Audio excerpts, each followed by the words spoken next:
Salut les gars, la guerre, le conflit en Ukraine devient de plus en plus dur. Vous pouvez le voir aussi pour ceux qui le suivent. Là aujourd'hui, je vais vous parler de guerre d'attrition, de guerre d'usure, des fortifications, des anomalies dans les fortifications et surtout d'enveloppement. Voilà, ça va être une vidéo dense. Je vais la condenser. D'abord, on va aller sur les cartes. Enfin, on va pas aller tout de suite sur les cartes, pardon.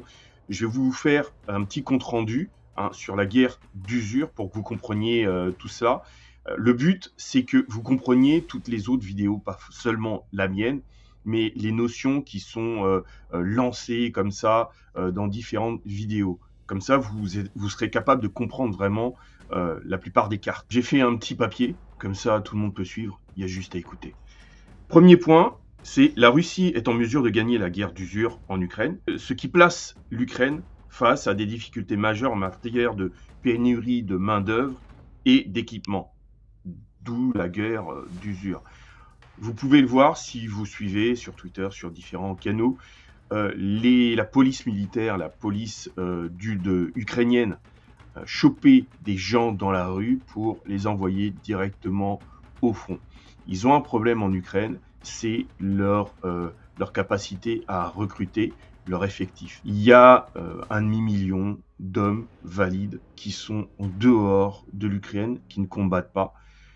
J'ai écouté un interview d'un soldat ukrainien qui en voulait aussi à ceux qui étaient partis, ceux qui ne voulaient pas combattre, parce que du coup, comme je l'avais dit sur une petite vidéo sur Voleda, il y avait un soldat qui expliquait que comment il devait faire. Il était seul sur une position et son toit, le toit du bâtiment, était en train de s'écrouler.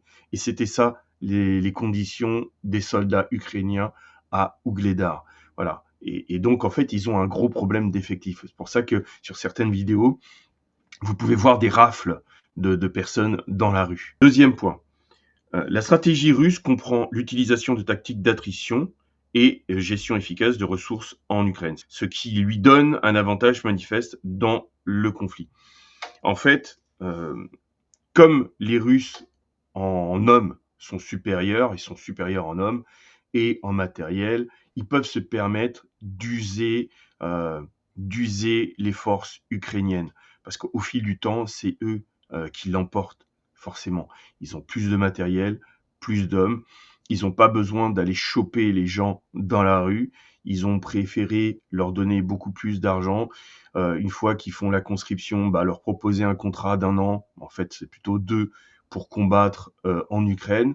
Et donc, c'est plutôt comme ça qu'ils recrutent et ils ont moins de mal que les Ukrainiens à recruter. Ils sont plus nombreux, en fait. Voilà, ils sont plus nombreux. Troisième point, l'armée russe aurait analysé les leçons de Wagner. Oui, je voulais en parler. En fait, il y a 2 points à souligner sur ce qui s'est passé avec Prigojine et Wagner. Le premier point, le premier niveau, c'est la stratégie générale, c'est-à-dire la politique. Poutine ne peut pas se permettre déjà c'est interdit d'avoir des mercenaires en Russie. Voilà. Donc là c'était le cas et ils devaient dissoudre ça. Ils peuvent pas se permettre d'avoir un contrepoids politique. Si vous connaissez un peu la Russie, voilà. Donc en fait, au niveau politique, ils devaient supprimer les mercenaires qui étaient sur le territoire russe. D'ailleurs, en fait, lors de l'incident avec Wagner, quand ils sont remontés pour aller discuter armés, pour discuter avec les autorités russes, c'est mal passé. Donc après, simplement, les hommes de Wagner ont dû aller pour certains en Biélorussie. Donc au niveau politique, ils avaient un problème avec Wagner, donc ils l'ont réglé. Et au niveau militaire, les hommes de Wagner ont beaucoup d'expérience. Et il fallait que les hommes de Wagner soient dispatchés dans différents bataillons pour donner cette expérience aux autres. Et ça a permis aux Russes d'améliorer leur tactique. Et ça a été vraiment une bonne chose de le faire comme ça. Il y a aussi la technique, je vous l'ai expliqué, par rapport aux motos, mais bon, vous avez sûrement vu cette vidéo. Donc voilà, donc ils ont amélioré leur tactique. L'Ukraine éprouve des difficultés à reconstituer ses pertes face à la puissance de feu russe supérieure. Bon, ça, on en avait parlé, hein, c'est parce que au niveau effectif, humain et matériel, ils ont du mal. Les conscrits ukrainiens semblent manquer de compétences. Oui, voilà, qu'est-ce que je voulais dire?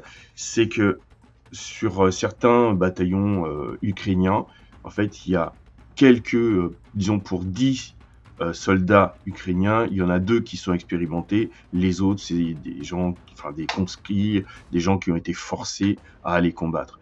Et c'est ceux-là qui meurent le plus facilement parce que, ils sont pas préparés, ils sont mal entraînés, voire pas entraînés, à part ceux, il y a ceux d'Azov qui entraînent et qui recrutent leurs propres hommes, mais sinon, ils sont pas vraiment entraînés. Donc en fait, c'est juste de la boucherie. Voilà, c'est clairement ça. La stratégie d'attrition de la Russie lui permet de se ravitailler, de ravitailler son équipement. Qu'est-ce que je voulais dire par là? En fait, ils ont des bataillons qui sont au plus près du front, qui réparent leur matériel. Donc, en fait, ils ont une capacité à relancer, à prendre le matériel et à le remettre en fonctionnement vers le front.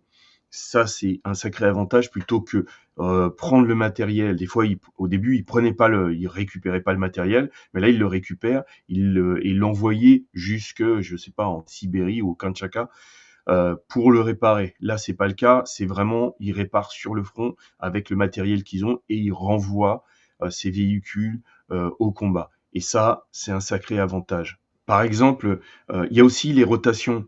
Les Russes peuvent se permettre, un peu comme les Romains à l'époque antique, les Romains en fait faisaient des rotations.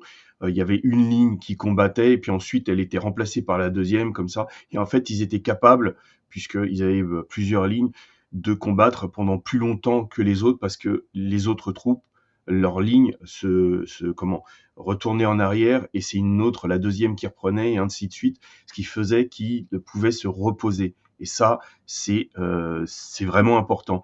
Les Ukrainiens, par exemple, quand on a regardé la bataille ensemble de Vuhledar ou Gledar, la 72e brigade d'infanterie motorisée n'a pas été remplacée. Ils ont combattu pendant 2 ans au même endroit. Il y a des unités qui n'ont jamais été remplacées. Voilà, ils n'ont pas été relevés, jamais. Et donc ça, c'est difficile pour un soldat, un être humain, de pouvoir combattre pendant autant de temps sans se reposer. Les Russes ont un avantage là-dessus. Alors, je me souviens plus exactement, un autre point, je me souviens plus exactement du pourcentage, mais ça doit être 80% des pertes subies sur le front, dans le conflit Ukraine-Russie. 80%, c'est grâce à l'artillerie. Et ça, je pensais que c'était, avant d'avoir les chiffres, les drones qui causaient, et puis les bombardements aériens, c'est surtout l'artillerie qui cause le plus de dégâts. C'est la reine du champ de bataille. Et les Russes ont un avantage certain par rapport à ça, c'est qu'ils ont 14 fois plus de canons d'artillerie que les Ukrainiens. Et ça aide. Un des problèmes qu'ont les Ukrainiens, c'est le matériel de l'OTAN. Quand ils récupèrent le matériel, lorsqu'ils récupèrent le matériel de l'OTAN, c'est-à-dire un véhicule de l'OTAN, ils ont un problème de pièces. Et ouais, les Russes ont moins ce problème, parce qu'ils n'utilisent pas le matériel de l'OTAN, et donc ils peuvent remplacer les pièces, remplacer une tourelle par une autre. Les Ukrainiens ne peuvent pas faire ça parce que l'OTAN ne leur envoie pas les pièces qu'il faut. Il faut qu'ils aient les pièces sur place pour réparer, pour remplacer leur matériel, ce qui n'est pas le cas, ou alors c'est très difficile pour eux de réussir à réparer leur véhicule. De plus, il y a un phénomène d'usure du matériel ukrainien, parce qu'il y a un moment, le matériel s'use et pour le remplacer, c'est pas si facile que ça. Et donc, vous l'aurez compris, dans cette première partie, je voulais parler de la guerre d'usure, vraiment au niveau humain, au niveau matériel. Les Ukrainiens se font lessiver, user par cette stratégie russe, parce qu'ils ne renouvellent pas, ils n'ont pas assez d'effectifs, et eux, ils ne remplacent pas leur effectif aussi facilement que les Russes, l'effectif humain. Au niveau matériel, ils ont un problème de remplacement de leur véhicule. Ils ont du matériel autant, mais le problème, c'est que ils en ont pas assez. Ils en ont pas assez et rien que pour l'artillerie, c'est vraiment un gros problème pour eux. Deuxième partie, on va parler de fortification. C'est important que vous compreniez ce qui se passe en Ukraine. Là, bon, j'ai pris une zone au hasard. Pour ceux qui savent, là, c'est Pokrovsk. Voilà, Pokrovsk est ici.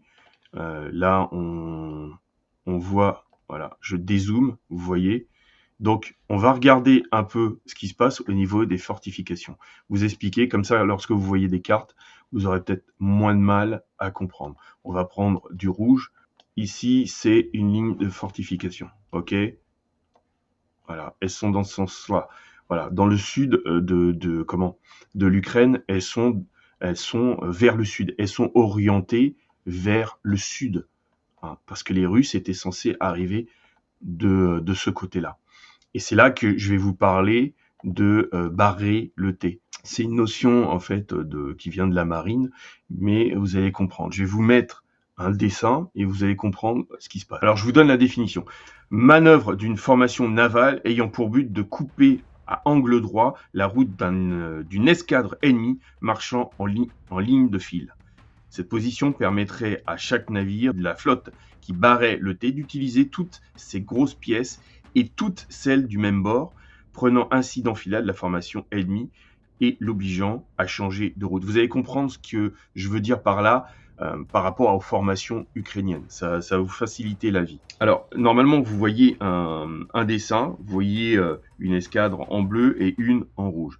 Celle en bleu, c'est celle qui barre le thé, qui bénéficie d'une supériorité de feu. Alors, je vous remets la définition de Wikipédia. Vous verrez, ce sera simple. D'une part, il est bien plus facile d'estimer précisément la direction dans laquelle tirer. Vous voyez bien que les bleus, ils savent dans quelle direction ils vont tirer, grosso merdo, hein, que la distance précise de la cible, hein, parce que pour les rouges, ce sera beaucoup plus difficile, parce qu'ils n'ont pas la profondeur.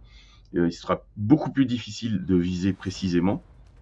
Et cette erreur d'estimation de la distance sera également plus grave. Bah oui, parce que par rapport aux bleus, les bleus peuvent frapper. Ils voient la distance, ils voient la direction, je veux dire, et ils ont la profondeur. Même s'ils loupent, ils estiment mal, ils peuvent toucher plus facilement. La flotte qui barre le thé voit une cible relativement étroite et relativement profonde. Donc en fait, ils sont en file, on voit vraiment la profondeur, de sorte qu'une erreur sur la distance, c'est pas grave, n'empêchera pas de tirer au but. Au contraire, la flotte qui est dans la branche verticale du thé, c'est-à-dire en rouge, voit une cible plus large mais moins profonde, donc plus difficile à atteindre. Et on va revenir sur ce qui nous intéresse en Ukraine. Là, vous voyez la ligne ukrainienne, hein, les lignes de fortification, et on va changer de couleur. On va prendre le bleu. Là, ici, voilà. Les Russes vont dans ce sens-là, et c'est eux qui barrent le thé. Ils auront toute leur puissance de feu. Si vous voulez, le rapport, il sera beaucoup plus avantageux pour les Russes que pour les Ukrainiens. Ils vont tous attaquer sur ce point ici, là, alors que les Ukrainiens, eux, ils pourront pas avoir la puissance de feu totale pour répliquer. De plus, les fortifications ne sont pas dans le bon sens. C'est-à-dire qu'elles vont vers le sud. Elles sont orientées, alors je vais reprendre la couleur rouge, elles sont orientées pour une défense dans ce sens. Voilà. Ce qui est problématique quand l'adversaire vient dans un autre sens. Je vais vous effacer tout ça. Regardez. Voilà. Là, vous allez mieux comprendre. Là, ces défenses-là, elles étaient faites pour arrêter les Russes qui arrivaient du sud. Et vous allez comprendre certaines cartes où, par exemple, là, ici, vous voyez les forces. Alors, on efface ça. Vous voyez les forces ukrainiennes. Alors, on va prendre du rouge. Pardon, c'est pas exact. On va essayer de rectifier. Voilà, ça fait à peu près ça. Eh bien, normalement, les Russes devraient arriver d'ici, ok, et se casser les dents. Le problème, maintenant, on va dézoomer, et vous allez voir. Donc, les Russes vont prendre d'assaut comme ça. Vous voyez, ils vont passer par là. Voilà, et prendre d'assaut dans ce sens-là. Les fortifications, elles étaient faites pour arrêter les Russes dans ce sens-là, dans le sens... voilà. Et ce qui ne sera pas le cas. Donc c'est pour ça que ça pose, vous en avez entendu certains experts ou d'autres qui parlent de géostratégie, personnes qui parlent de géostratégie, dit qu'il y a un problème, ils vont avoir un problème au niveau des fortifications, c'est pas dans le bon sens. Donc oui, elles sont pas dans le bon sens. Et ce qui m'amène aussi à vous parler des enveloppements que font les Russes par rapport aux Ukrainiens. Donc, je vais vous montrer une autre carte. Ouais, vous voyez, là, vers Zaporizhzhia, on voit bien, ouais. Est-ce qu'on voit Zaporizhzhia? Oui, on voit Zaporizhzhia. Voilà, ici, vous voyez, allez, on dézoome, vous voyez ça, voilà. Donc là, c'est leur ligne de fortification, ok. Sauf que les Russes n'arrivent pas forcément du sud, mais voilà, de l'est. Voilà, vous voyez. Voilà, c'est ce que là, il y a une carte encore plus détaillée au niveau des fortifications. Là, Pokrovsk, eh bien, les Russes peuvent très bien passer et continuer, ne s'intéressent pas forcément à Pokrovsk et pourront par la suite y revenir. Et justement, on va venir à l'enveloppement. Alors là, je suis sur la carte de Deep State. Donc, je vais vous montrer, pardon, ce que je veux dire par l'enveloppement. Regardez, là, c'est Ougledar qui est tombé. Ougledar, ça c'est le nom en fait ukrainien. Ougledar pour le nom russe. Là, c'est les zones grises. Vous pouvez voir les zones grises hein, ici. Et donc, en fait, on va faire date par date et vous allez comprendre, vous allez voir l'enveloppement russe pour faire céder Ougledar. Déjà, ça avait déjà commencé par la coupure des lignes de communication dans cette zone-là. Ils commencent toujours, en fait, leur but, c'est de couper les lignes d'approvisionnement. Et ensuite, ça isole les troupes. Voilà. Là, le 22, en une journée, il me semble qu'ils ont pris beaucoup de troupes, vous voyez. Là, ils ont commencé par Prichisivka. Ici, toujours au nord à Vodiane. Ce qui a coupé, leur but, c'est couper les lignes de communication. Ensuite, le 24, le 25, le 26, vous voyez, ils isolent. Là, il y avait cette route-là qui a été coupée. Ils ne pouvaient plus ravitailler Ougledar. 27, 28, 29. Voilà, là, ils sont entrés dans Ougledar. Ils avaient coupé déjà la ligne de ravitaillement, cette ligne. Plus cette ligne, c'était pas possible. Je vous ai montré un blindé ukrainien qui a essayé de casser en plein jour ce blocus et il s'est fait vaporiser. Donc le 1er octobre, voilà. Donc en fait, c'est pas juste entrer dans la ville, ils isolent la ville et au fur et à mesure, en fait, de loin, avec l'artillerie, ils empêchent le ravitaillement et ensuite, ils rentrent dans la ville et puis ils la prennent. Voilà. Et donc, après, ici, vous allez voir, bon, on va élargir. Ici, regardez, je vais vous montrer. Les Russes vont continuer. Ici, ils vont passer par là. Ils vont continuer par ici. Ils vont fixer Boyo à la Vinka. Ils peuvent très bien revenir ici. Comme ça fait 2 axes d'attaque. À nouveau, Krinka, ils ont commencé à attaquer mais ils ont stoppé. Et ils peuvent très bien attendre d'avoir pris Bouyou-Avlenka pour ensuite attaquer Novokrenka par ici. Donc à chaque fois, vous regardez les cartes, à chaque fois, c'est toujours des enveloppements, des enveloppements, des enveloppements. C'est assez marquant. Je vais vous montrer une autre carte, vous allez comprendre. Donc là, voilà, on va aller précisément ici. C'est Kupiansk, vous le voyez ici.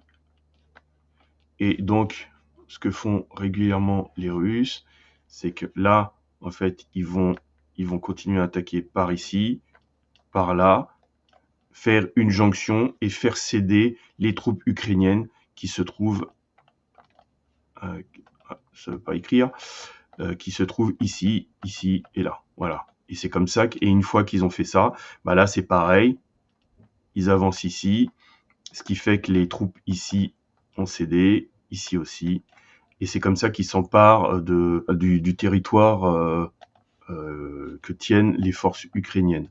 Là, ça va être pareil, on va avancer, ils vont avancer ici, ils vont avancer par là, comme ça, voilà, pardon. Voilà. Et faire ça. Et à chaque fois, c'est le même procédé. Et ils avancent comme ça. Là, ici, dans la zone de Kupiansk, ça va être un sacré encerclement. Là, ils avancent plus, non. Lushkivka, il reste qu'un pont. Les autres ponts ont été bombardés. Donc en fait, une fois qu'ils vont attendre d'user les forces ukrainiennes qui se trouvent dans cette zone ici. Voilà, parce qu'ils vont plus recevoir de ravitaillement. Et après, bah, ils vont les cueillir. Voilà. C'est à chaque fois ce qu'ils font. Peut-être qu'après, ils vont passer par ici, mais là, je vous ai expliqué qu'ils récupéraient. Là, ils vont faire la même chose. Là, ils font la même chose. Voilà. Et une fois, par exemple, qu'ils ont récupéré ça, voilà. Et en fait, ils font ça. Et les forces ukrainiennes sont obligées de reculer, sinon ils se font encercler. Ils sont moins nombreux, ils ont moins de matériel, donc au fur et à mesure du temps, eh bien, ils reculent. Donc, je vais vous montrer une autre zone pour que ce soit clair. Ici, c'est pareil, le même principe. Ils vont arriver vers ici. Ici, voilà. Ici, comme je l'ai dit, c'était vers... Non, je voulais vous montrer vers Siviersk, ce sera la même chose. Hein. Je ne vous montre pas en détail, mais bon, voilà, vous voyez que ce sera le même principe. On descend. Et ici, par exemple, Irnik, qui s'appelle Goryak. Le nom russe, ce sera Goryak. Eh bien, ici, vous allez voir, ils ont commencé. Là, bah, avec Ukraine, c'était la même chose. Donc ici, ils vont continuer vers Kremina, Balka, Irnik, ils ont commencé. Ensuite, ce qu'ils vont faire, c'est continuer par ici pour toujours encercler les forces ukrainiennes. Ils vont arriver ici. Et au bout d'un moment, en fait, les Ukrainiens qui seront ici, dans cette zone, seront obligés, ceux qui sont là, là, là, seront obligés de partir parce que leurs lignes de communication seront coupées. Voilà. Donc les Russes continuent à avancer par ici. Et au bout d'un moment, ben, les Ukrainiens seront obligés de céder. Soit ils battent en retraite, soit ben, ils sont capturés. Et ils n'ont pas le choix. Voilà. C'est ce que je voulais vous montrer aujourd'hui. Bon, j'espère que ça vous a plu. Hein. N'hésitez pas à souscrire, à cliquer sur le bouton rejoindre pour soutenir la chaîne. Ça aide, ça m'aide beaucoup. Hein. Merci à ceux qui le font. N'hésitez pas à partager hein, et commenter, il n'y a pas de souci. Je vais essayer de faire plus régulièrement, mais je fais surtout sur TikTok et sur des shorts pour donner des infos à chaud. Mais c'est vrai que bon, le format long, j'aime bien ça. Et bon, on verra au fil du temps combien de fois je peux le faire dans la semaine. Bon, sinon, serrez les rangs et restez unis.